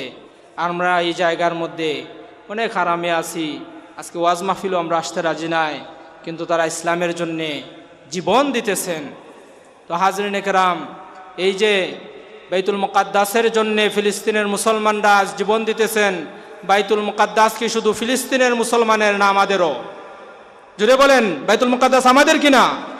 এই পৃথিবীর সমস্ত মুসলমানের প্রথম কিবলা মসজিদের আকসা অথবা বাইতুল মুকাদ্দাস, এটা শুধু ফিলিস্তিনের মানুষের নয়, এটা আমাদেরও কিবলা। কিন্তু আজকে বাইতুল মুকাদ্দাসকে রক্ষা করার জন্যে, ইহুদিদের হাত থেকে এই পবিত্র মসজিদকে বাঁচানোর জন্যে ফিলিস্তিনের আমার ভাইয়েরা জীবন দিচ্ছে, কিন্তু মুসলিম বিশ্বের এদিকে কোনো নজর নাই, খবর নাই। ফিলিস্তিনের মানুষরা মরতেছে, আর বিশ্বের বড় বড় মরল যারা আছে মুসলমানরা, তারা বসে বসে কুরমা ফুলাও খাচ্ছে। ঠিক কিনা বলেন? কর্ণপাত নাই। হাজরিনে কেরাম, এটা আমাদেরও কিবলা। শুধু ফিলিস্তিনের মানুষ কেন জীবন দিতেছে? আমরা কি করলাম? আমারও আমাদের নিজের অবস্থান থেকে মসজিদে আকসার পক্ষ নেওয়া, সমর্থন করা উচিত কিনা বলেন? যতটুকু আমরা পারি আমাদের উচিত, কারণ এটা আমাদেরও কিবলা। হাজরিনে কেরাম, তো নবী করিম সাল্লাল্লাহু আলাইহি ওয়াসাল্লাম প্রথম কিছুদিন বাইতুল মুকাদ্দাসের দিকে ফিরে নামাজ পড়েছে, কিন্তু আল্লাহর হাবিব সাল্লাল্লাহু আলাইহি ওয়াসাল্লামের মন চাইতো যে কিবলাটা কাবা হোক। আমার ভাইয়েরা, বন্ধুরা, আল্লাহর হাবিব সাল্লাল্লাহু আলাইহি ওয়াসাল্লামের মন যা চাইতো আল্লাহ রাব্বুল আলামিন সেটাই দান করে দিতেন। বলেন না সুবহানাল্লাহ। আল্লাহর হাবিব সাল্লাল্লাহু আলাইহি ওয়াসাল্লামের মনের চাওয়াকে আমার আল্লাহ শরীয়ত বানিয়ে দিতেন। রাসূলুল্লাহ মুখে প্রকাশ করারও প্রয়োজন হতো না। রাসূলুল্লাহ বলেন, আমি যদি চাইতাম এই পাহাড়গুলা স্বর্ণ হয়ে আমার পিছনে পিছনে ঘুরুক, তাহলে মক্কার পাহাড়গুলা স্বর্ণ হইয়া আমি রাসূলুল্লাহর পিছনে পিছনে ঘুরত, আমি মুখ দিয়ে প্রকাশ করার প্রয়োজন হইতো না। এটা যদি আমার মনে চাইতো, চাওয়ার সাথে সাথে আমার আল্লাহ এই পাহাড়ের পাতকে স্বর্ণের পাহাড়ে পরিণত করে দিতেন। বলেন সুবহানাল্লাহ। কিন্তু রাসূলুল্লাহ এগুলো চান নাই। তো নবী করিম সাল্লাল্লাহু আলাইহি ওয়াসাল্লামের মন যা চাইতো সেটাকেই আমার আল্লাহ শরীয়ত বানিয়ে দিতেন, রাসূলুল্লাহকে খুশি করে দিতেন। আল্লাহর হাবিবের মন চাইতো কিবলা যেন কাবা হয়ে যায়। আল্লাহর হাবিব সাল্লাল্লাহু আলাইহি ওয়াসাল্লাম একদিন সাহাবায়ে কেরামদেরকে নিয়ে মসজিদুল কিবলাতাইনে নামাজ আদায় করছিলেন। নামাজ চলাকালীন অবস্থায় হযরতে জিবরাইল আলাইহিস সালাম চলে আসলেন, আর ওহী নাজিল হয়ে গেল। আল্লাহ রাব্বুল আলামিন জানিয়ে দেন, ফাওয়াল্লি ওয়াজহাকা শাতরাল মসজিদিল হারাম। আমার হাবিব, আপনি বারবার আকাশের দিকে তাকান, আর আপনার মন চায় কিবলাটা যেন কাবা হয়ে যায়। আপনার মন যা চাইলো আমি আল্লাহ পাক সেটাকে শরীয়ত বানিয়ে দিলাম। এই মুহূর্তে আমি আল্লাহ রাব্বুল আলামিন কাবাকে মুসলমানদের কিবলা হিসাবে নির্ধারণ করে দিলাম। বলেন সুবহানাল্লাহ।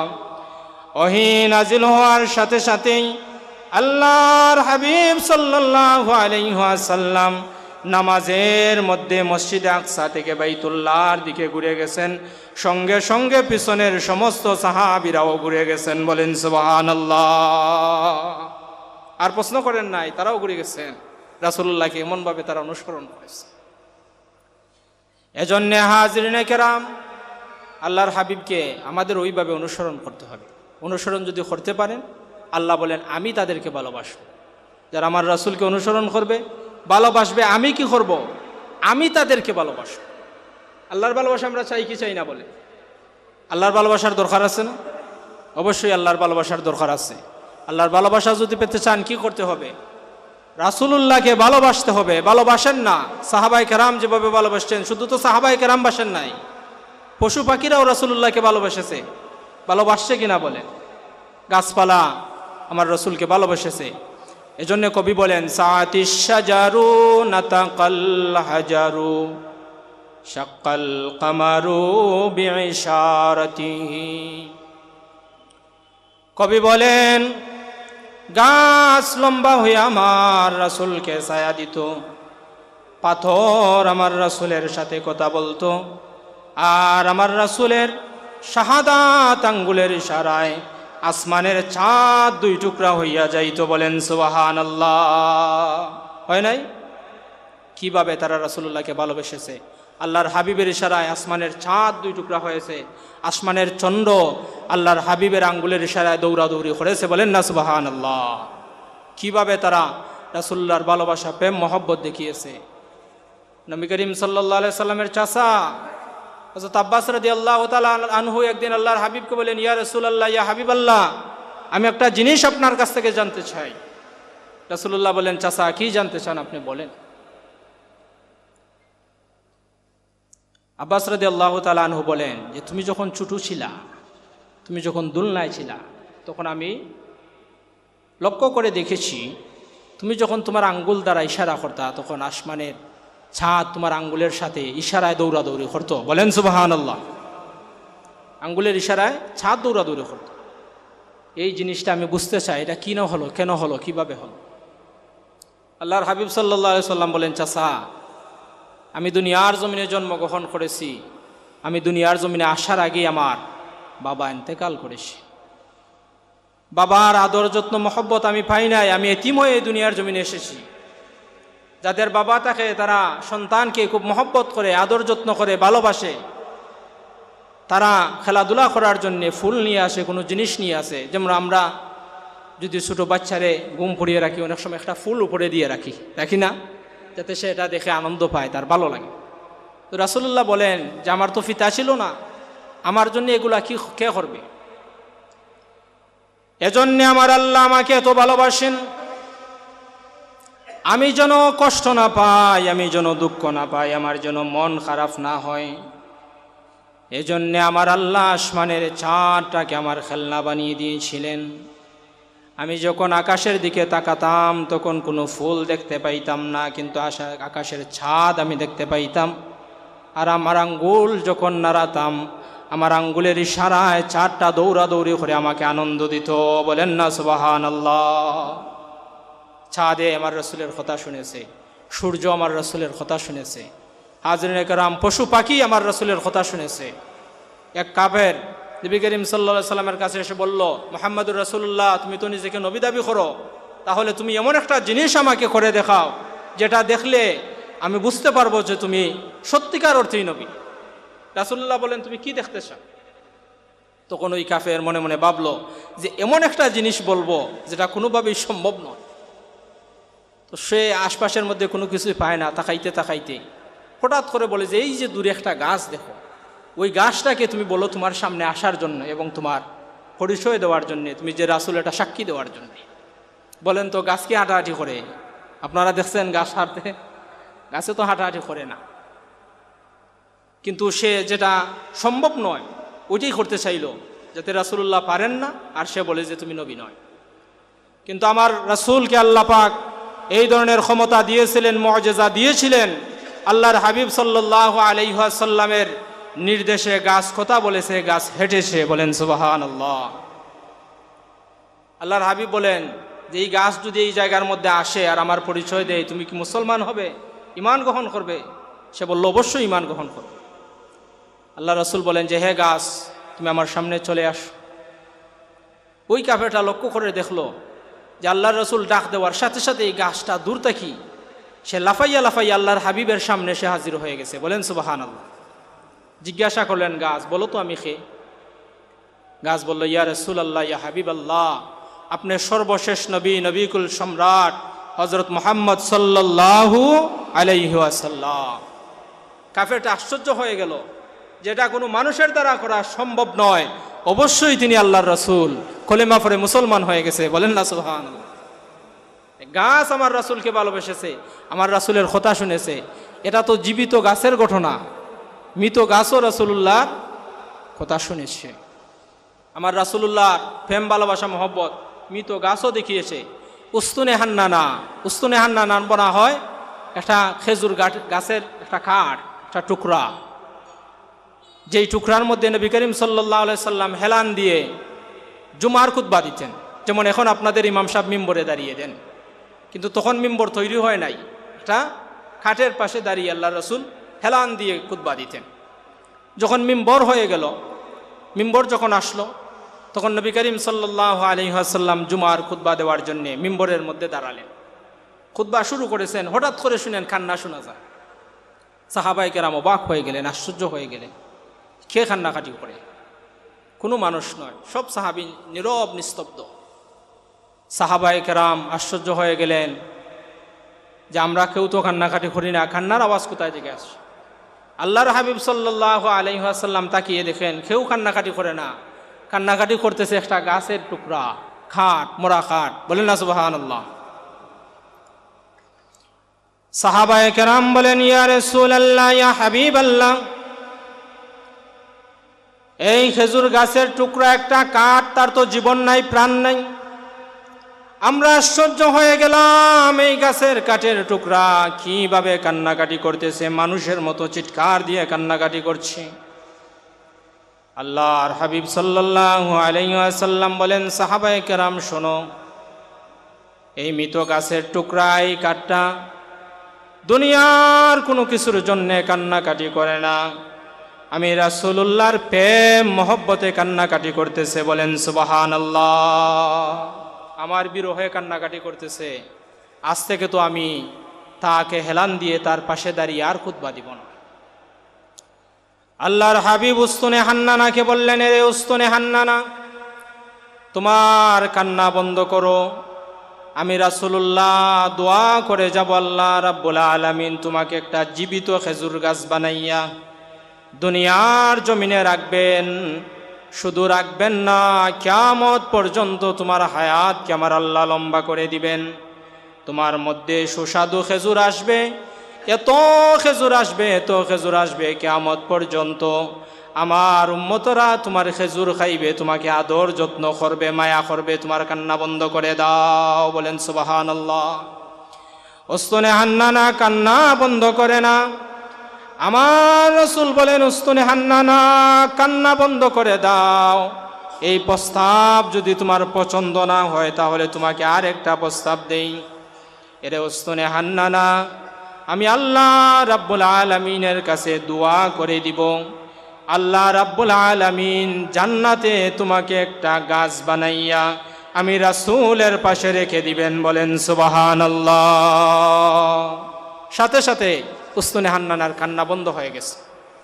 নবী করিম সাল্লাল্লাহু আলাইহি ওয়াসাল্লাম বলেন, আমার সাহাবীরা আমার প্রস্তাবে রাজি হইয়া উস্তুনে হান্নানা খুশি হয়ে গেছে, সে আমার সাথে থাকবে।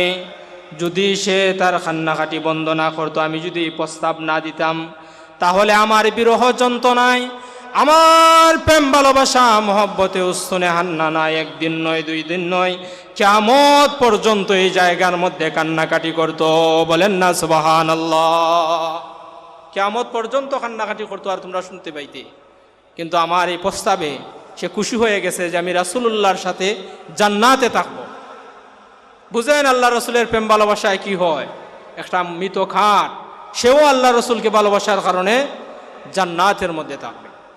এজন্য আল্লাহ রাব্বুল আলামিন বলেন, তোমরা যদি আমার ভালোবাসা চাও, তাহলে আমার হাবিবকে তোমরা ভালোবাসো। আমার হাবিবের ভালোবাসার মধ্যেই আমি আল্লাহর ভালোবাসা রয়েছে। সম্মানিত হাজিরিন, আমরা আল্লাহর ভালোবাসা চাই, আর নবী করিম সাল্লাল্লাহু আলাইহি ওয়াসাল্লামকেও ভালোবাসলাম, তাহলে কি হলো? ইউহিব্বুকুমুল্লাহ, আল্লাহ রাব্বুল আলামিন স্বয়ং আমাদেরকে ভালোবাসলেন। ওয়া ইয়াগফির লাকুম যুনুবাকুম, আর আল্লাহ রাব্বুল আলামিন আমাদের জিন্দেগীর গুনাহ খাতাকে ক্ষমা করে দিবেন। এই জায়গার মধ্যে এমন মানুষ কি আছেন যার গুনাহ নাই? আছেন? যে আমার একটা গুনাহও নাই, আমি উলিয়া উলিয়া, আমি পীর, আমি মাসুম। কোনো উলিয়া উলিয়া পীরও নিজেকে মাসুম দাবি করতে পারবেন না। একমাত্র মাসুম হচ্ছেন আম্বিয়ায়ে কেরামগণ, ঠিক কিনা বলেন? আর আমরা কেউ মাসুম নয়। গুনাহ তো আছে, কম বেশ থাকতে পারে। ইচ্ছায় হোক, ইচ্ছায় না হলে অনিচ্ছায়ও আমাদের গুনাহ হয়ে যায়। প্রত্যেক মানুষেরই গুনাহ আছে, কিছু কম বেশ হতে পারে। আমরা সবাই গুনাহগার। গুনাহ আছে, গুনাহ মাফ করার প্রয়োজন কিনা? মাফ করার প্রয়োজন না। মাধ্যম কি? একটাই। বলছিল যে সব রোগের এক ওষুধ, সব রোগের একই ওষুধ। গুনাহ মাফ করাবেন, মাধ্যম কি? জান্নাতে যাবেন, মাধ্যম কি? রাসূলুল্লাহর প্রেম, ভালোবাসা, মহব্বত, আর কিছুই না। আল্লাহর ভালোবাসা চান, মাধ্যম আল্লাহর হাবিবের প্রেম, ভালোবাসা, মহব্বত। আল্লাহ বলেন, যদি আপনি রাসূলুল্লাহকে তারা ভালোবাসে, ভালোবাসার মতো ভালোবাসি, জীবনের চাইতে বেশি যদি আপনি রাসূলুল্লাহকে তারা ভালোবাসে, তাহলে আমি আল্লাহ রাব্বুল আলামিন তাদের জিন্দেগীর সমস্ত গুনাহ খাতাকে আমি আল্লাহ ক্ষমা করে দিব। আল্লাহু গফুরুর রহিম। আর আল্লাহ রাব্বুল আলামিন বলেন, আমি আল্লাহ হলাম দয়ালু, আর আমি আল্লাহ হলাম ক্ষমাশীল। আমি দয়ালু, আমি মানুষের প্রতি দয়া করি, আর আমি ক্ষমাশীল। কোনো মানুষ যদি আমার কাছে ক্ষমা চায়, তাহলে আমি তাকে ক্ষমা করে দিই। এজন্য হাজরিনে কেরাম, ক্ষমা চাওয়ার প্রয়োজন আছে না নাই? আছে। আমরা প্রত্যেকেই গুনাহগার, বেশি বেশি করে ইস্তেগফার করার প্রয়োজন আছে। আল্লাহ রাব্বুল আলামিন এত ক্ষমাশীল, যারা আল্লাহ রাব্বুল আলামিনের কাছে ক্ষমা চায়, ক্ষমা যদি চাওয়ার মতো চায়, কুরআনুল কারীমের মধ্যে আল্লাহ রাব্বুল আলামিন বলেন, ইয়া আইয়ুহাল্লাযীনা আমানু তুবু ইলাল্লাহি তাওবাতান নাসুহা। হে ইমানদারগণ, তোমাদের গুনাহ ক্ষমা করানোর জন্যে, নিষ্পাপ নিজে হওয়ার জন্যে আমি আল্লাহ রাব্বুল আলামিনের কাছে তওবা করো, করার মতো তওবা করো, তাওবাতুন নাসুহা করো। একনিষ্ঠভাবে যদি করো, তাহলে আমি আল্লাহ রাব্বুল আলামিন তোমাদেরকে ক্ষমা করে দিব। সুবহানাল্লাহ। ক্ষমা যদি চাওয়ার মতো চান, তা আল্লাহ বলেন আমি ক্ষমাশীল। আর চাওয়ার মতো চাইলাম না, তওবা আমি করলাম, আজকে করলাম, কালকে আবার ওই গুনার কাজ করে বললাম, তাহলে আপনার তওবা করাটা হলো না। তওবা আপনার কবুল হয়েছে কিনা সেটা আপনি নিজেই বুঝতে পারবেন, বোঝার মাধ্যম আছে। আপনি একটা গুনাহ থেকে তওবা করেছেন, তওবা করার পরে যদি আপনি ওই গুনাহের কাজে আর লিপ্ত না হন, তাহলে আপনি বুঝতে পারবেন, অনুমান করতে পারবেন যে হয়তোবা আমার তওবা আল্লাহর কাছে কবুল হয়েছে। এজন্য আল্লাহ বলেন যে ক্ষমা করে আমি দেই, আমি ক্ষমাশীল, তবে ক্ষমা চাওয়ার মতো চাইতে হবে, তওবা করার মতো করতে হবে। তাওবাতুন নাসুহা, এই যে আল্লাহ পাক তাওবাতুন নাসুহার কথা বলেছেন, আমাদের দেশে এই যে বললাম তাওবাতুন নাসুহারও ভুল ব্যাখ্যা আছে। একজন জনপ্রিয় আলোচক, হাজরিনে কেরাম, সতর্ক করার জন্যে, কারো গীবত করার, সমালোচনা করার কোনো উদ্দেশ্য নাই, আমি নাম বলতে চাই না, নাম বললেই আপনারা চিনে ফেলবেন, সারা দেশের জনপ্রিয়তা। একজন আলোচক যিনি বলেছিলেন, আমিও শুনেছি সোশ্যাল মিডিয়ায়, তিনি সূরা তাহরিমের এই 8 নম্বর আয়াতের তফসির করছেন, ইয়া আইয়ুহাল্লাযীনা আমানু তুবু ইলাল্লাহি তাওবাতান নাসুহা। তিনি তফসির করতেছেন যে আল্লাহ পাক বলছেন তোমরা তাওবাতুন নাসুহা করো, আর তাওবাতুন নাসুহা হলো একজন মানুষের তাওবা। বলেন না নাউযুবিল্লাহ। একটা বানোয়াট ঘটনাও তিনি বলছেন, সংক্ষেপে বোঝার জন্য বলি ঘটনাটা। তিনি বলছেন যে একজন মানুষ ছিল যার নাম ছিল নাসুহা। ওই মানুষটা সে এক রাজ দরবারে চাকরি করত, রোজগার করার জন্য রাজ দরবারে চাকরি করত। মানুষটা ছিল ছেলে, কিন্তু সে মেয়ে এসে যে চাকরি করত। রাজার যে রানী আছে তাদের সেবিকা ছিল, দাসী ছিল। দাসী তো মহিলারা হয়, মেয়েরা হয়, কিন্তু সে তো ছেলে, সে রুজির জন্যে, ইনকামের জন্যে মেয়ের রূপ ধরেছে, মেয়ে সেজেছে, সাজার পরে ওই রানীর সেবিকা হিসেবে রানীর সেবা যত্ন করে। একদিন ওই রাজ দরবারে কোনো একটা মূল্যবান জিনিস হারিয়ে গেল। অনেক খুঁজাখুঁজি তালাশ করার পরে যখন রাজা পাইল না, তখন বলল যে সর্বশেষ রানীর যে সেবিকা যারা আছে তাদেরকে তালাশ করা হোক, রানীর দাসীগুলাকে তালাশ করে দেখা হোক তারা নিল কিনা। তো প্রত্যেক রানীর দাসীদেরকে তালাশ করা হচ্ছে, তারা তো মহিলা, তাদেরকে তালাশ করা হচ্ছে। এখন যদি তালাশ করা হয় তাহলে ছেলে যেটা তো বুঝে ফেলবে, নাসুহা তো ছেলে। তার মনের মধ্যে খুব চিন্তা আসলো যে এখন আমি কি করি, এখন কি করব। ওই আলোচক বলতেছেন আর কি, যে তখন সে খুব আল্লাহর কাছে কান্নাকাটি করলো যে আল্লাহ, এত বড় বিপদের মধ্যে পড়েছি, এখন যদি আমি ছেলে হিসাবে ধরা পড়ি তাহলে একজন ছেলে হইয়া রানীর কাছে থাকার কারণে আমার গর্দান যাবে, এছাড়া আর কোনো উপায় নাই, আমার মৃত্যু নিশ্চিত। তখন সে আল্লাহর কাছে খুব কান্নাকাটি করে আল্লাহর কাছে তওবা করলো যে আল্লাহ, তওবা করলাম, ভুল করেছি, জীবনে এই ধরনের কাজ আর করবো না, আজকের মতো আমাকে তুমি বাঁচিয়ে দাও। তারপরে যখন তারা আসলো আর চেক করলো, তখন তার কাছে তো কোনো কিছু পাইল না, কারণ সে শুরু করে নাই এবং সে যে ছেলে এটাও তারা প্রমাণ করতে পারলো না, ধরা পড়লো না। তিনি এই ঘটনা বলছেন যে এইভাবে সে তাওবা করেছিল, তার তাওবা আল্লাহর কাছে এত পছন্দনীয় হয়েছে, এত ভালো লাগছে। আল্লাহ কুরআনুল কারীমের মধ্যে বলেন, হে ইমানদারগণ, তোমরাও তাওবাতুন নাসুহা করো, ওই নাসুহার মতো। বলেন না নাউজুবিল্লাহ। হাজরিনে কেরাম, এটা সম্পূর্ণ বানোয়াট কিচ্ছা কাহিনী ছাড়া আর কিছুই নয়।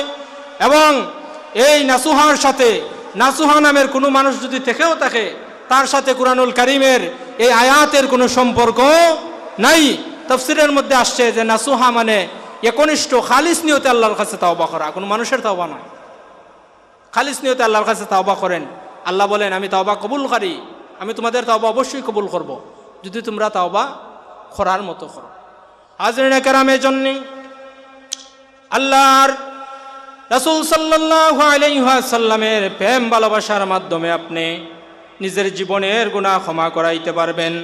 তাওবাতুন নাসুহা যদি সঠিকভাবে আল্লাহ রাব্বুল আলামিনের কাছে আমরা তাওবা করতে পারি, তাহলে জীবনের গুনাহ আপনি ক্ষমা করাইতে পারবেন।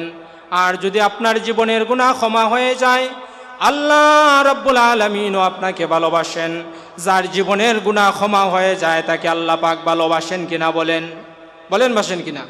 একজন নিষ্পাপ মানুষ, তাকে আল্লাহ ভালোবাসেন? আল্লাহর ভালোবাসা তো পেয়ে গেলাম। কিভাবে আল্লাহ রাব্বুল আলামিন একজন নিষ্পাপ মানুষকে ভালোবাসেন? ভালো ছিল না, আগে গুনাহ করেছে, অন্যায় করেছে, অপরাধ করেছে, কিন্তু তাওবা করার পরে কিভাবে আল্লাহ পাক তাকে ভালোবাসেন একটু শুনে নেন। হাজরিনে কেরাম, হাদিস শরীফের মধ্যে এসেছে, আল্লাহর হাবিব সাল্লাল্লাহু আলাইহি ওয়াসাল্লামের কাছে একজন মহিলা একদিন এসে বলল, ইয়া রাসূলুল্লাহ, ইয়া হাবিবাল্লাহ, আমি অন্যায় করেছি, অপরাধ করেছি, আমি পাপ করেছি, আমাকে আপনি শাস্তি দেন। আমি অপরাধ করেছি, আমাকে শাস্তি দেন। আল্লাহর হাবিব বলেন যে তুমি কি অপরাধ করেছো? ওই মহিলা বলল, ইয়া রাসূলুল্লাহ, আমি খুব বড় ধরনের অপরাধ করেছি, আমি জিনা করে ফেলছি। বলেন না নাউজুবিল্লাহ। রাসূলুল্লাহ বলেন, তুমি বাড়ি চলে যাও, তোমার বাড়িতে তুমি চলে যাও। মহিলাটি চলে গেল। কিছুদিন পরে আবার এসে বলল, ইয়া রাসূলুল্লাহ, ইয়া হাবিবাল্লাহ, ওগো নবীজি, আমি অন্যায় করেছি, অপরাধ করেছি, গুনাহ করেছি, কিভাবে তাওবা করলে কবুল হবে আমাকে বলে দেন, আমাকে তাওবা করান। রাসূলুল্লাহ বলেন, তুমি কি করেছো? ওই মহিলা বলে, ইয়া রাসূলুল্লাহ, আমি জিনা করেছি আর আমার গর্ভের মধ্যে একটা সন্তানও এসে গেছে। বলেন না নাউজুবিল্লাহ। আল্লাহ রাসূল বলেন, যাও, তোমার বাড়ির মধ্যে চলে যাও। মহিলাটি চলে গেল। কিছুদিন পরে ওই মহিলা সন্তান প্রসব করল। ওই শিশু সন্তানকে কুলের মধ্যে নিয়ে আবার আল্লাহ রাসূলের কাছে এসেছে, ইয়া রাসূলুল্লাহ, ইয়া হাবিবাল্লাহ, আমি গুনাহ করেছি, আমি অপরাধ করেছি, এই দেখেন আমার সন্তান। ইয়া রাসূলুল্লাহ, আমাকে পদ্ধতি বলে দেন, কিভাবে আমি তওবা করব, আমাকে পদ্ধতি বলে দেন, আমাকে শাস্তি দেন। রাসূলুল্লাহ সাল্লাল্লাহু আলাইহি ওয়াসাল্লাম বললেন, মহিলা, তুমি বাড়ির মধ্যে চলে যাও আর তোমার সন্তানকে তুমি দুধ পান করাও। বাড়িতে যাও, তোমার সন্তানকে দুধ পান করাও। চলে গেলেন বাড়িতে, দুধ পান করাইলেন। 2 বৎসর পরে যখন সন্তান দুধ ছেড়ে দিল, অন্যান্য খাবার খাওয়া দাওয়া করে, মহিলাটি আবার আল্লাহর হাবিবের দরবারে হাজির হয়ে গেল, ইয়া রাসূলুল্লাহ, ইয়া হাবিবাল্লাহ, আমি অন্যায় করেছি, অপরাধ করেছি, আমাকে শাস্তি দেন। এই সন্তান, তাকে আমি 2 বছর লালন পালন করেছি, দুধ পান করাইছি। আমার রাসূল সন্তানটাকে নিজ হাতের মধ্যে নিয়ে এক সাহাবীকে দিয়ে বললেন, সাহাবী, এই সন্তানের লালন পালনের দায়িত্ব আজ থেকে আমি তোমাকে দিলাম। এই শিশুকে তুমি লালন পালন করে বড় করবে। আর রাসূলুল্লাহ নির্দেশ দিলেন, ওই মহিলাকে গর্ত করে তার গলা পর্যন্ত ঢুকিয়ে দাও আর পাথর নিক্ষেপ করে তাকে হত্যা করো, এটাই তার শাস্তি, তাকে পাথর নিক্ষেপ করা হোক। তো ওই মহিলাটাকে পাথর নিক্ষেপ করা হলো। পাথর নিক্ষেপ করে তার মৃত্যু হওয়া পর্যন্ত পাথর নিক্ষেপ করাই হলো। যখন সে ইন্তেকাল করলো, তার পাথর নিক্ষেপ করা শেষ হয়ে গেল। উলামায়ে কেরাম মাসালা জানেন, রজম করতে হয়, নিক্ষেপ করেন। যখন মহিলাটি ইন্তেকাল করল, তো নবী করিম সাল্লাল্লাহু আলাইহি সাল্লাম সাহাবায়ে কেরামদেরকে বললেন যে লাশটা দাফন কাফনের ব্যবস্থা করা হোক। গোসল দেওয়া হলো, জানাজা পড়ানোর জন্য নেওয়া হলো, কাফন পরানো হলো। নবী করিম সাল্লাল্লাহু আলাইহি ওয়াসাল্লাম নিজে ওই মহিলার জানাজার নামাজে গেলেন। তো সাহাবায়ে কেরাম প্রশ্ন করেন, ইয়া রাসূলুল্লাহ, এই মহিলা এত বড় অন্যায় করলো, অপরাধ করলো, তাকে এত বড় শাস্তি দেওয়া হলো, সে জিনা করেছে এবং তার একটা সন্তানও হয়েছে, এই মহিলার জানাজার নামাজ পড়ার জন্য আপনি কেন যাইতেছে? এটা তো একটা অপরাধ। আল্লাহর হাবিব বলেন, সাহাবায়ে কেরাম শোনো, মহিলাটা অন্যায় করেছে, অপরাধ করেছে, পাপ করেছে, কিন্তু সে তার পাপের উপর অটল থাকে নাই। তার ভুল বুঝতে পেরেছে, আল্লাহ রাব্বুল আলামিনের কাছে এমনভাবে তওবা করেছে, তার জীবনটাই সে তার গুনাহের জন্য দিয়ে দিয়েছে। আমার সাহাবীরা শোনো, আল্লাহ রাব্বুল আলামিনের কাছে মহিলাটা এমনভাবে তওবা করেছে, তার তওবা আল্লাহ রাব্বুল আলামিন এমনভাবে কবুল করেছেন, ওই মহিলার তওবা যদি মদিনার 70 জন গুনাহগারের অপরাধীকে বিতরণ করে দেওয়া হয়, 70 জন অপরাধীর জন্য এই মহিলার একটা তওবাই যথেষ্ট হয়ে যাবে। বলেন না সুবহানাল্লাহ। আল্লাহ পাক এমনভাবে মহিলার তওবাকে কবুল করেছেন, আল্লাহ পাকের কাছে ওই মহিলাটা প্রিয় হয়ে গেছে। হাজরিনে কেরাম, এজন্যে গুনাহ করেছেন, অপরাধ করেছেন, কিন্তু হতাশ হওয়ার কোনো কারণ নাই। সময় আছে, তওবা করে নেন, তওবা করেন। একজন মানুষ গুনাহ থেকে যখন ফিরে আসে আল্লাহর দিকে, তখন আল্লাহ পাক এমনভাবে খুশি হন, এত খুশি হন। নবী করিম সাল্লাল্লাহু আলাইহি ওয়াসাল্লাম নিজে সাহাবায়ে কেরামদেরকে উদাহরণ দিয়েছেন, নিজে উদাহরণ দিয়ে বুঝান যে সাহাবায়ে কেরাম, তোমরা মনে করো একজন মানুষ মরুভূমির জমিনে সে সফরের উদ্দেশ্যে বের হয়েছে, তার উটের মধ্যে তার খাবার আছে, তার পানি আছে, এক জায়গার মধ্যে সে বিশ্রাম নেওয়ার জন্য বসছে। তার ঘুম লেগে গেছে, বিশ্রাম করেছে, আরাম করেছে। ঘুম থেকে যখন জাগ্রত হওয়ার পরে দেখলো যে তার উট নাই। ওই উটের মধ্যে তার খাবারও ছিল, তার পানিও ছিল। মরুভূমির মধ্যে যদি পানি না থাকে বা খাবার না থাকে, তাহলে আর বাঁচার উপায় নাই, মরুভূমিতে পানি পাওয়া যায় না। অন্য কোনো মুসাফির আপনাকে সাহায্য করবে এটারও সুযোগ নাই, কারণ আপনার কাছে কেউ আসবে কিনা, যদিও আসে তাহলে তার কাছে অসীমিত পানি থাকে, প্রত্যেকেই তার পথ মাফিক তার খাবার তার পানি নিয়ে আসছে। এখন যদি সে আপনাকে এই জায়গার মধ্যে এসে পানি দেয়, খাবার দেয়, তাহলে সেই নিজেই বিপদে পড়ে যাবে। তখন লোকটা যখন জাগ্রত হয়ে দেখলো যে তার উট নাই, তার খাবার নাই, তখন সে এমনভাবে চিন্তিত হইল যে এখন মৃত্যু ছাড়া আমার আর কোনো উপায় নাই, কারণ আমার বাহনও নাই, আমি যেতেও পারবো না, আমার খাবারও নাই, আমার পানিও নাই। এই কঠিন পরিস্থিতির মধ্যে মানুষটা কিছু সময় তার উটকে তালাশ করল। তালাশ করার পরে তার উট পাইল না পেয়ে আবার সে ক্লান্ত হয়ে বসলো, কিছু সময় আরাম করলো, নিদ্রা গেল। ঘুম থেকে যখন জাগ্রত হইল, ঘুম থেকে জাগ্রত হওয়ার পরে সে দেখে যে তার উট, তার খাবার, তার পানি সহ তার কাছে চলে আসছে। রাসূলুল্লাহ বলেন, সাহাবায়ে কেরাম, এবার বলো ওই মানুষটা কি পরিমাণ খুশি হয়েছে? বলেন তো আপনারা কিভাবে খুশি হয়েছে? অনেক বেশি না? যে আমার জীবন বেঁচে গেছে, আমার তো উট চলে আসছে। ওই মানুষের বিন্দু পরিমাণ চিন্তাও আর লইল না, এত খুশি হয়েছে যে আল্লাহ আমাকে এত সাহায্য করেছেন, আমার উটটা চলে আসছে, খানি পানি নিয়ে চলে আসছে, আমি এখন আবার আমার গন্তব্যস্থানের মধ্যে গিয়ে বসতে পারব। আল্লাহর হাবিব বলেন, সাহাবায়ে কেরাম, ওই মানুষটা তার খাবার তার পানি পাওয়ার পরে যেইভাবে খুশি হইল, একজন গুনাহগার গুনাহ করার পরে, অপরাধ করার পরে তার ভুল যখন সে বুঝতে পারে, তার ভুল বুঝে সে যদি আবার আল্লাহ রাব্বুল আলামিনের দিকে ফিরে আসে, তাওবা করে, তাহলে ওই মানুষটা যেই পরিমাণ খুশি হয়েছে এর চাইতেও বেশি আমার আল্লাহ খুশি হয়ে যান। বলেন সুবহানাল্লাহ। এত খুশি হন আল্লাহ যে কোনো মানুষ অপরাধ কইরা যদি আল্লাহর দিকে ফিরে আসে। এজন্য আল্লাহ রাব্বুল আলামিন বলেন আল্লাহু গফুরুর রহিম, আমি আল্লাহ ক্ষমাশীল আর আমি দয়ালুও, আমার দয়া আছে, তোমরা আমার কাছে চাও, যদি ক্ষমা চাও, চাওয়ার মতো চাও, আমি আল্লাহ রাব্বুল আলামিন তোমাদের জিন্দেগির গুনাহ ক্ষমা করে দিব। হাজরিনে কেরাম, এই সংক্ষিপ্ত আলোচনা থেকে আমরা বুঝলাম, যদি আল্লাহর ভালোবাসা পেতে চাই, যদি আল্লাহকে রাজি খুশি করতে চাই, ইমানদার হতে চাই, মুমিন হতে চাই, গুনাহ মাফ করা দিয়ে চাই, তার একমাত্র পথ হইল আল্লাহর হাবিবের প্রেম ভালোবাসা মহব্বত অন্তরে দেখা, আল্লাহর হাবিবকে ভালোবাসা। আল্লাহর হাবিবের ভালোবাসা ছাড়া কোনোভাবে আল্লাহর ভালোবাসা অর্জন করা সম্ভব নয়। আল্লাহ সুবহানাহু ওয়া তাআলা যেন আমাদের সবাইকে বুঝার, নেক আমল করার তৌফিক ভিক্ষা দান করেন। সকলে বলেন না আমিন। আজকের এই মাহফিল এত সুন্দর করে যারা আয়োজন করেছেন, সাজিয়েছেন, আমি তাদেরকেও ধন্যবাদ জানাই যে আমার ভাইরা এত সুন্দর করে মাহফিল সাজিয়েছেন। আপনাদের এই মসজিদে মাহফিলটা যেন দিন দিন আরও উন্নত হয়, আরও বড়সড় আপনারা করতে পারেন। আল্লাহ পাক যেন আপনাদের সবাই, আমার ওই সকল ভাইদেরকে যেন আল্লাহ পাক জাযায়ে খায়ের নসিব করেন। সকলে বলেন আমিন।